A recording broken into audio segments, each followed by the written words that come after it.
comes to talking to a mechanic, you have to speak their language. So the question is, are you fluent? Dave Striegel joins us to share what mistakes to avoid when talking to our mechanics. Dave, thank you so much for coming here. You're welcome. I have to ask you. Yes. Do you love your mechanics?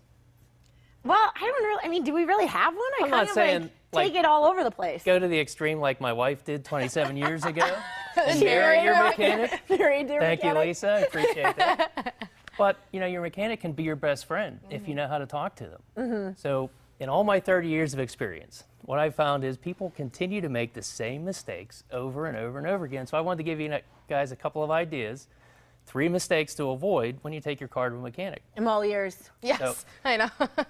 Great. The first mistake is never tell your mechanic you're not in a hurry. Now, I know you're trying to be nice. You know, you see the shop's busy, so you say, I'm not in a hurry, take your time. Well, what's going to happen is you're going to get pushed off to the end of the day. So maybe you get fixed last that day, or not at all if another emergency crops up at the shop. You know, that has happened to me before, now that I think about it. So my recommendation is just don't say you're not in a hurry. Just say as soon as possible. Resist the temptation. And I mean, you don't really want to sit at a mechanic's, shop all day anyway. Yeah. Right. So that's our first mistake. Yes. What's number 2? So the second mistake you never want to make is to self-diagnose. So maybe your car's not running right. So you think, I got 70 or 80,000 miles on this car, right? It's time for a tune-up. So you say, Tony, tune up my car, would you? So the problem is Tony tunes up your car, but it doesn't fix your problem. So my recommendation is trust your mechanic's expertise. Yes. Tell us your symptoms. Let's go for a drive together. Let's find out what's going on, and we'll get to the bottom of it for you. And what if your mechanic doesn't have time for that? I mean, I'm sure we've all been in situations where Then we'll call... you need another mechanic. Okay, like if they're not willing to actually help you diagnose it, because a lot of times they're like, just drop it off and then we'll figure it out. And then when they figure it out, you get this huge bill and you're like, whoa, where did all of this come from? You should have a really good relationship with your mechanic, and that's what I'm here for, is to give you guys a couple of ideas of how you can build that relationship. You're the mechanic whisperer? Instead of dog whisperer? The car whisperer. Car whisperer. Like that. Yeah. So the third mistake that you never want to make is to wait to the last minute. So maybe you're going to go to Vegas over the Labor Day holiday. Don't wait until the day before your trip to bring your car in to have it looked at. What if I find something wrong? Yeah. Then you can't go to Vegas.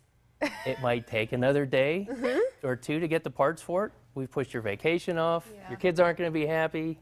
That means you're not going to be happy. So my recommendation there is bring your car in at least a week before you're ready to go. Okay. And then that way, I'll be able to go over your car. We'll find everything that's wrong with it. If we need to order parts to get it all fixed, you got a whole week to drive it before you're ready to go. Make sure you're good for the road. That's not too much time. No. No. A week? Just plan ahead. That's all you Yes. got to do. Plan ahead. Yeah. Yeah, we love to say we'll plan ahead, but we're all procrastinators, all of us. And I'm generalizing, but we're all procrastinators. But you've brought in some liquids with us today. What are we looking at? Well, actually, I have a drive formula that I'd like to go over with you. Okay. So the D stands for decision. Buying a new or used car is a major purchasing decision, and I don't want you to go it alone. Enlist the help of an independent mechanic. I own a Napa AutoCare facility, so we work on everything, all makes combined. Your car, it doesn't matter. So if you're looking for another car, we're going to be able to give you an idea of a few cars to go look at. Instead of just going to the car dealership, they're going to try and sell you what they got on a lot, and it might not be a good fit for you. And then the R stands for repairs. Make sure all of your repairs are done by ASE Certified Mechanics. That's important. ASE certification is voluntary. So that means the better mechanics, the more confident ones, are going to make sure that they go out and get certified. So that way, you've got the best of the best working on your car. Wow. And then the I stands for invest in preventative maintenance. Preventative maintenance is all about fluid maintenance. It's what's going to help you take your car to the 200,000 plus range with no major engine or transmission problems.